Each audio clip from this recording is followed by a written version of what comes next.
Amnesty International, in its annual State of the World's Human Rights report, has come down hard on Sri Lanka, charging that Sri Lankan authorities continue to threaten, harass and arrest human rights defenders, including lawyers, family members of the disappeared and other activists last year. The report, which references Mahinda Rajapaksa as the head of state, takes into account human rights violations in the year 2014. The Global Human Rights Organization added that, quote, none of the incidents known to Amnesty International were effectively investigated and no prosecutions were initiated, unquote.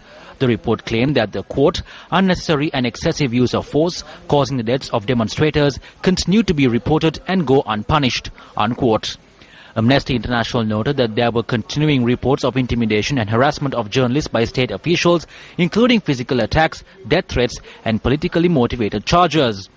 The report said perpetrators acted with impunity in these cases and that none of the incidents were adequately investigated. The report, then turning attention to the end of the war in 2009, said, quote, serious violations of international law committed during the armed conflict, including enforced disappearances, extrajudicial executions and the intentional shelling of civilians and protected areas such as hospitals, remain unaddressed.